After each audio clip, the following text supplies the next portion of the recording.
Hey guys, welcome back to my channel.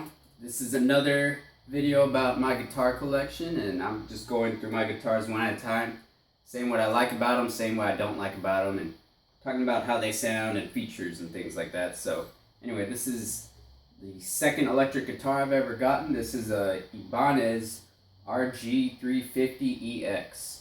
Now this is one of my favorite guitars, but it is unplayable now, so keep watching, so I'll tell you what went wrong with this and what to avoid when you're buying these guitars. But anyway, this is 24 frets. It has a very nice thin neck. I forget what their Ibanez necks are called, but all the RGs have them. And just the RG shape and the style of these guitars, these are really my favorite. I like how they feel. I like how they play and all that. On here, well, okay, let me talk about price point. These guitars, when they were brand new, they're about $400, and I got mine used for like $250. Now I don't believe they make this exact model anymore, but they make a lot of similar ones and stuff like that. Just look for Ibanez and RG, and there'll be tons of different models. You can pay whatever you want. There's nicer ones, there's cheaper ones. But anyway, so I really like this. I played this for several years, and also you notice I have a little customization right there. I actually cut that off of a string bag, and you see it's just a little chrome looking eagle. I cut that off of a Ernie Ball string bag, and I actually cut it very close, and I double-sided tape or something like that. It wasn't double-sided tape, it was a little roller with glue. That's what I did. So no, the guitars do not come with that, but that was a little add-on, and I liked how it turned out. But anyway, so this guitar has 24 frets. It has a very thin neck. I like how it feels. And one of my favorite things about Ibanez guitars is this shape on the back, how it bolts on. It's very nice. It fits the way your hand is shaped. So when I'm playing up high, it's real easy. I can get to that 24th fret, no problem with my thumb back here. Whereas when I have other guitars, they have these square shaped ones, and I just don't like those.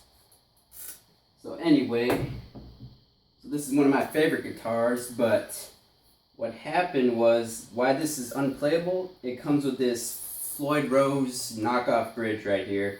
Now Floyd Rose is the actual like name brand, that's a nice one, all that. And I can't speak for those, I haven't used one of those, but this is the Ibanez version of it. It is the Edge 3 bridge.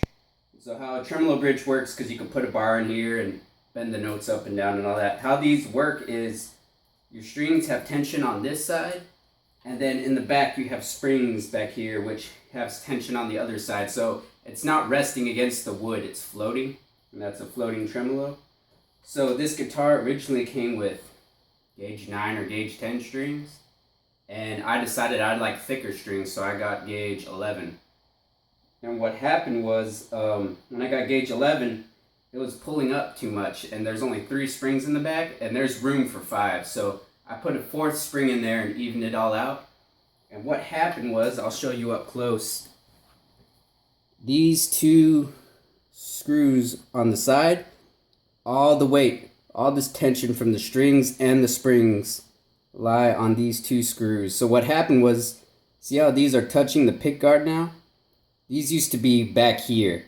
Slowly over time, they moved forward and moved all the wood and just ruined everything. So now the bridge is moved this way, and the total overall length of the strings is shorter. So because of that, all these frets are in the wrong place. So even if I tune this perfectly, all the notes sound wrong now. So that's a big bummer. I really like this guitar, but they do sell other Ibanez guitars with, better bridges, and they sell them with solid bridges, so you don't have to worry about that if you don't want a whammy bar on there and things like that. So next time I get one of these, I'm actually looking into trading one of my other guitars to get a nicer one of these with EMGs and all that.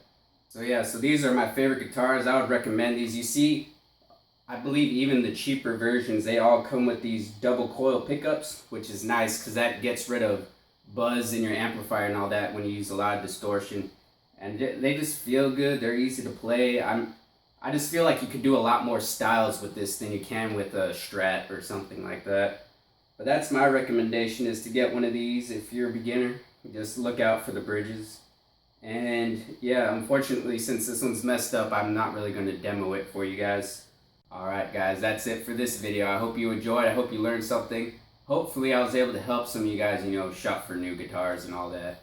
But that's it for this video. I'll see you guys in the next one.